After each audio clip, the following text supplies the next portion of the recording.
Dear children, welcome to today's class. In today's class, we are going to talk about an important cell organelle, that is mitochondria.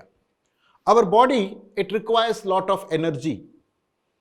For all physiological process, if you want to run, if you want to lift something, for digestion, for respiration, for heart to function, for all activities, we need energy.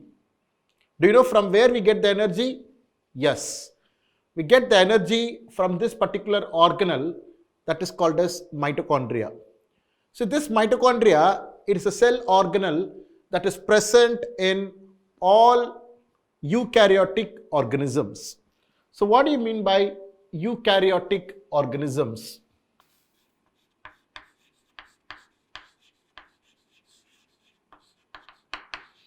The term eukaryotic, eu means true,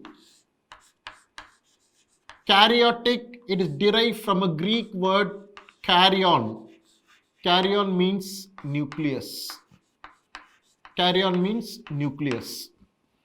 So this mitochondria, which is an important cell organelle, it is present in eukaryotic cells or eukaryotic organisms.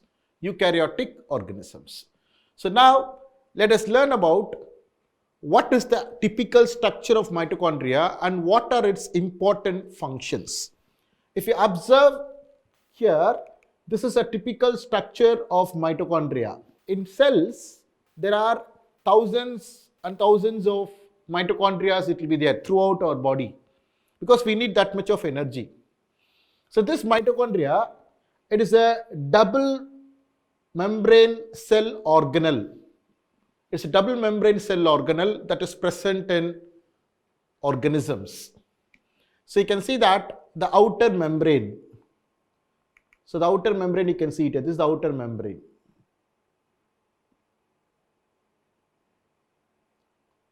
So that is the outer membrane. If you see the diagram, the outer membrane is there. So that is what I have shown there in the diagram, outer membrane. But I told you there are two membranes are there. One is the outer membrane. But the second membrane, which is called as the inner membrane, it will be invaginated or it is inward movement. It shows the inward movement like this.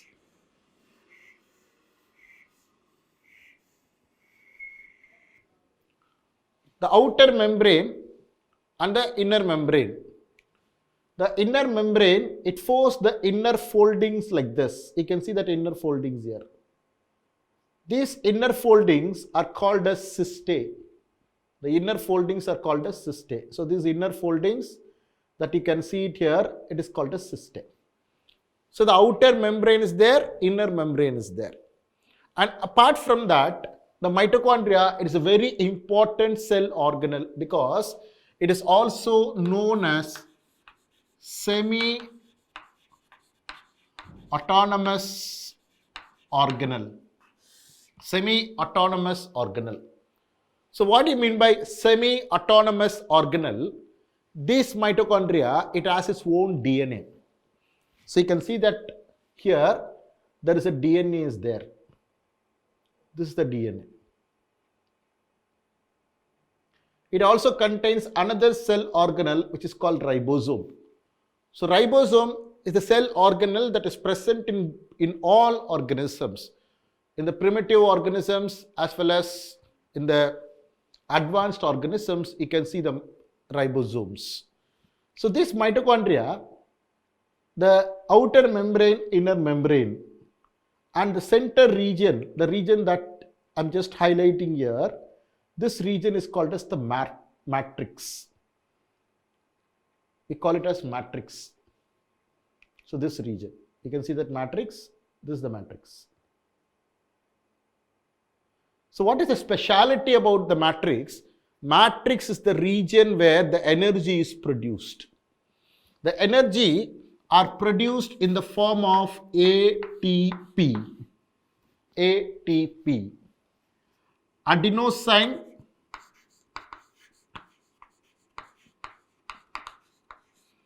triphosphate. Adenosine triphosphate, that is called as ATP. So energy, it is produced in the form of ATP. So where exactly this process takes place?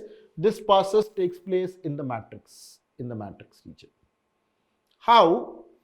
In the matrix, the inner to the matrix, there is an organelle like this. There will be a structure like this. These structures are called as oxysomes. In the inner membrane,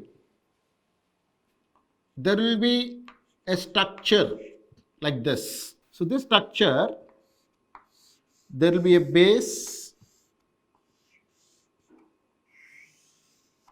This structure like this, a separate structure is present in the inner membrane, which we call it as oxysomes, or F1 particle. Oxysomes are F1 particles. This is the region where exactly the ATP molecules are synthesized. So this is a typical structure of mitochondria. Outer membrane, inner membrane, matrix is there. It has its own DNA. It has its ribosomes. It has the inner foldings called cystae, and it has the oxysomes are F1 particles. These oxysomes are F1 particles. Mitochondria. Who discovered this mitochondria? This mitochondria, it was first discovered by Richard Altman in the year 1890. And he called them as bioblast.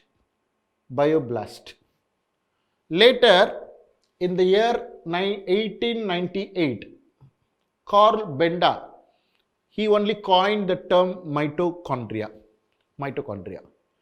Now, I'm going to just give you what is their important functions of mitochondria in detail. So, what are the nature of mitochondria? I told you the mitochondria is a very important organelle which provides energy. So they can change their shape and move around the cell whenever it is needed. That is one peculiar character of mitochondria. They can change their shape and move around the cells.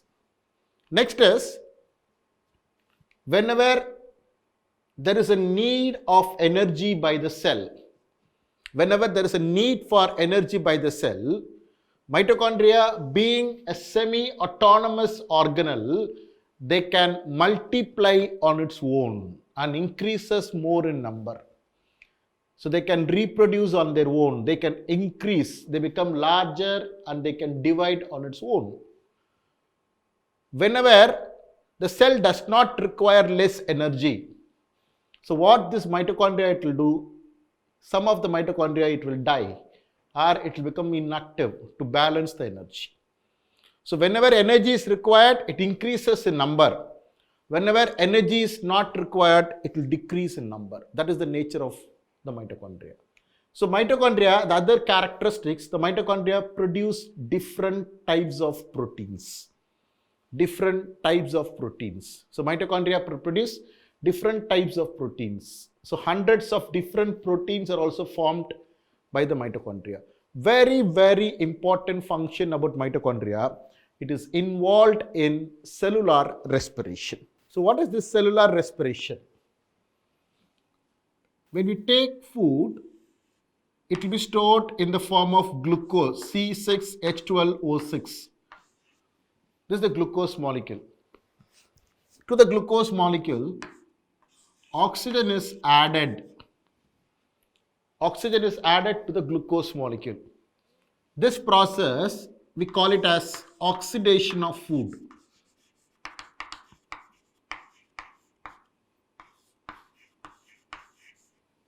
Oxidation of food. Glucose plus oxygen, it is added to that oxidation of food.